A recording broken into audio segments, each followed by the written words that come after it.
everyone, how are you? I hope you all are good and doing well in your studies. As you all know that I am Anisha, a CBSE 12th grader. So welcome back to the new brand vlog. So for your information मैं बता दूं कि today I skip my school because बहुत सारे pending works बचे हुए थे करने को. So रात में लेट सोने की वजह से मैं सुबह उठी थी 7 बजे एंड सबसे पहले मैंने अपने दिन की शुरुआत की with green tea. After that I am done with my breakfast. रात को मैं ऑलरेडी प्लान करके सोई थी कि सुबह उठकर केमिस्ट्री के क्वेश्चंस को सॉल्व करना है. एक्चुअली में जो सुधांशु सर ने फिजिकल केमिस्ट्री में जो क्वेश्चन सॉल्विंग वाला सेशन लिया था वो मैंने मिस कर दिया था. मैं घर पे नहीं थी, भुवनेश्वर पे थी, इसलिए मैं नहीं कर पाई थी ये वाला सेशन, क्वेश्चन प्रैक्टिसिंग सेशन. सो या इसको मैं अभी कंप्लीट करने वाली हूँ because question practice is must and इसमें सर ने बहुत ज़्यादा वेराइटी टाइप्स के और कॉन्सेप्चुअल क्वेश्चंस करवाए थे. सो ये ज़्यादा नहीं 1 आवर 48 मिनट्स का था. सो सुबह उठते के साथ सबसे पहले इसको डन किया. एंड हाँ, मैं ये भी बता दूं कि मैं रिकॉर्डेड वीडियो अगर देखती हूँ तो 2x पर कर देती हूँ, बट हाँ इसको ये तो मैं रिकॉर्डेड ही देख रही थी ऑफ कोर्स यार. सो इसको मैंने 2x पर नहीं लगाया और सर जितना टाइम दे रहे थे मैं कोशिश कर रही थी कि मैं उसी पर्टिकुलर ड्यूरेशन में क्वेश्चन को सॉल्व कर लूँ. और हाँ, ऐसे भी नहीं थे कि सारे क्वेश्चंस बन रहे थे. हाँ, कुछ क्वेश्चंस नहीं बन रहे थे, स्पेशली एनसीईआरटी के कैलकुलेशंस. यार जितना मुझसे ऑन द पॉइंट हुआ मैंने उनको कर लिया एंड जितना नहीं हुआ उसको मैंने मार्क करके रख लिया है एंड आफ्टर दिस सेशन मैं उसको कर लूँगी. और हाँ, इस सेशन को मैंने 8 बजे स्टार्ट किया था एंड याद देखते कितने टाइम में कंप्लीट होता है. एंड फाइनली ये मेरा कंप्लीट हो ही गया है. हो ही गया क्या, हो गया भाई. एंड ये रही थैंक यू स्लाइड जिसको देखकर जान में जान आती है. सो मैंने इसको सॉल्व करना स्टार्ट किया था 8 बजे और ये मेरा 9:48 में कंप्लीट हो गया. भाई पूरा एक्यूरेट टाइम, मैंने स्किप वगैरह भी नहीं किया था इसलिए शायद. सो इसको करने के लिए मैंने एक पर्टिकुलर कॉपी लेकर बैठी थी, बट हाँ उसके बाद सर ने बोला कि रफ नोटबुक ले आओ, तो मैं यहाँ पर एक रफ पेपर लेकर इसको करने लगी थी. ये रही कैलकुलेशंस. अब मैंने इतने अच्छे से तो सारे क्वेश्चन को नहीं किया, मतलब जो भी रफ की तरह मैंने सारे को अटेंड किया. एंड नाउ चलो आज का टू डू लिस्ट देख लेते हैं, जो कि मैं वीडियो के स्टार्टिंग में आपको दिखाना ही भूल गई थी. सो फर्स्टली मुझे केमिस्ट्री के क्वेश्चन आंसर प्रैक्टिस करने थे जो कि मैंने कर लिया. And after that formula sheet को अपग्रेड करना है मुझे. एंड आफ्टर दैट जो केमिस्ट्री का शॉर्ट नोट चल रहा था उसको कंप्लीट करना है. फिजिक्स रिवाइज करना है बैच में क्लास स्टार्ट होने से पहले. देन बायो की बॉटनी रिवाइज करना है जो कि भाई मैंने बहुत दिनों से रिवाइज नहीं किया है. एंड ऑर्गेनिक केमिस्ट्री करना है बिकॉज ऑर्गेनिक केमिस्ट्री स्कूल में स्टार्ट हो गया है, मतलब क्या चल ही रहा है. आफ्टर दैट मुझे जूलॉजी कंप्लीट करना है. उसके बाद विस्तास का क्वेश्चन आंसर करना है और इंग्लिश का राइटिंग पार्ट भी लिखना है स्कूल के नोटबुक में. एंड ये सब करने के बाद लास्टली मुझे इंग्लिश एग्जाम का प्रिपरेशन करना है बिकॉज कल है इंग्लिश की एग्जाम. सो बस ये है हमारी आज की to do list. And friends देखो, इसमें मैंने जितने चीजें लिखी है सारे इंपॉर्टेंट है भाई, मैं किसी को भी स्किप नहीं कर सकती इसमें एक भी. तो चलो इसको हम अपने टेबल के फ्रंट पे स्टिक कर देते हैं. चलो स्टिक हो गया. अब नजर के मेरे सामने रहेगा तो इसको अच्छे से कंप्लीट कर पाऊंगी. 1 hour later. ये तो कर लिया. उसके बाद मैंने 1 आवर से भी ज़्यादा भाई ब्रेक ले लिया, करीब सोच लो कि 1 आवर 30 मिनट्स ब्रेक ले लिया मैंने. एंड नाउ चलो फार्मूला शीट को पूरा कंप्लीट करते. ये सॉल्यूशन वाला जब चैप्टर जो सॉल्यूशन का था आधा हुआ था हमारे बैच में, तभी मैंने इसको बनाया था इस फार्मूला शीट को.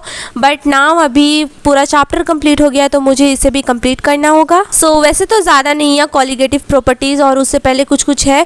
सो फटाफट से इसको कंप्लीट करती हूँ.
Now here finally I am done with the formula sheet. ये पूरा मेरा कंप्लीट हो गया एंड इसको करने में हाफ आवर लग गया मुझे, बट हाँ नाउ इट इज कंप्लीटेड। पूरे अच्छे से कंसाइज्ड वे में ये फार्मूला शीट हमारा बन गया है। सो ऐसे ही फ्रेंड्स मैं हर चैप्टर का जो जितना ख़त्म होते जाएगा मैं ऐसे ही फार्मूला शीट बनाते जाऊँगी, जो हमारे बोर्ड एग्जाम से कुछ दिन पहले या उसके पहले मतलब बहुत ज़्यादा काम आने वाला है। And now let's start with the botany. Botany में मेरे को यहाँ पे नोट्स लिखना था मैंने, बिकॉज ना देखो सारा नोट्स लिख लिया था, बट यहाँ पे बीच में ना कुछ नोट्स मैंने छोड़ दिया था, सो उसको कंप्लीट करना था और वो बहुत दिनों से इनकम्प्लीट था। सो भाई देख रहे हो ये भी है ना एक नेसेसरी वर्क, सो इसको कंप्लीट करना है, इसको फटाफट से कंप्लीट करती हूँ। और पता है फ्रेंड्स मैंने इसको बहुत दिनों से रिवाइज भी नहीं किया है, सो अभी इसको कंप्लीट करने के बाद मैं फटाफट से चलती हूँ रिवाइज करूँगी। सो फ्रेंड्स यहाँ पे जितना भी इनकम्प्लीट नोट्स था जो मुझे कंप्लीट करना था, बीच में मैंने पता नहीं किसी रीज़न से आई थिंक मैंने छोड़ दिया था इधर को। सो ये मैंने आउटब्रीडिंग डिवाइस से लेकर इतना करना था सेल्फ इनकम्प्लीटिबिलिटी तक। सो इतना नोट्स इनकम्प्लीट था बीच में, सो उसको पहले कंप्लीट किया। एंड बहुत दिनों से आई थिंक मैंने इसको रिवाइज़ नहीं किया, या बहुत दिनों हो गए भाई, मतलब इतना नोट्स कुछ बचता है जिनको मैंने रिवाइज़ किया ही नहीं है, बस लेक्चर लेने के बाद छोड़ दिया है नोट्स लिखकर।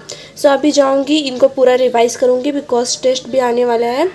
सो फटाफट से जाते हैं, इसको रिवाइज़ करती हूँ। एंड मतलब मैं कैमरे के सामने नहीं करूँगी, ऐसे पीसफुली मैं आराम से ऑफ कैमरा रिवाइज़ करने वाली हूँ।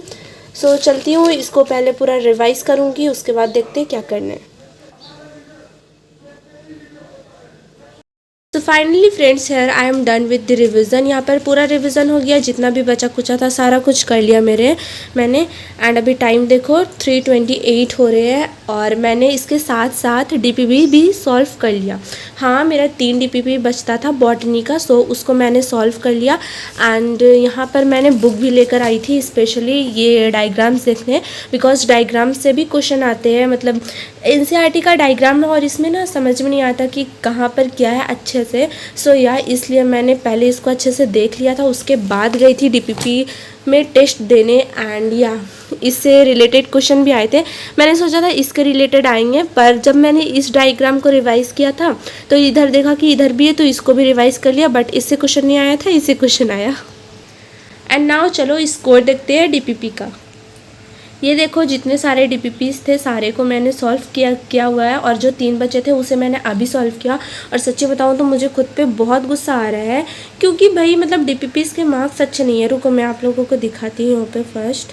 सो ये वाला 6 वाला किया था मैंने, एंड इसमें देखो 37 क्वेश्चंस थे और मैंने इसमें से 7 गलत कर दिया, मतलब क्या ही बोलूँ। और सो ये देखो ये मार्क्स है 148 आउट ऑफ 113। और दूसरा डीपीपी देखे तो ये 60 आउट ऑफ 50, मतलब इसमें से 2 गलत हो गए, मतलब कुछ तो कुछ गलत होना ज़रूरी है। सो इसके लिए भी बहुत ज़्यादा गुस्सा आ रहा है।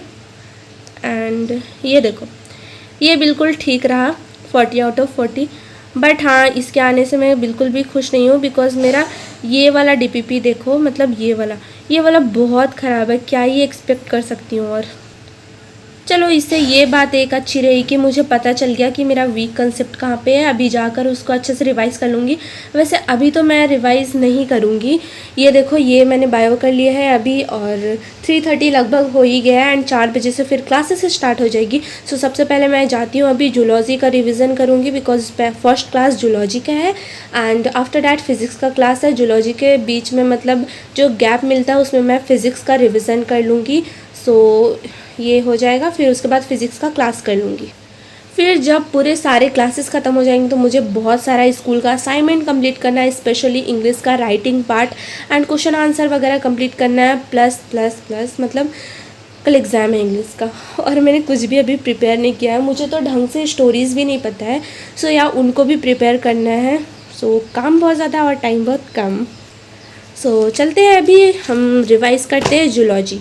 सो फ्रेंड्स आज की वीडियो बस इतनी ही थी। आपको कैसी लगी ज़रूर बताना, और लाइक शेयर सब्सक्राइब और कमेंट करना मत भूलना। ओके मिलते हैं अगले वीडियो में, तब तक के लिए पढ़ाई लिखाई करते रहो। Okay bye.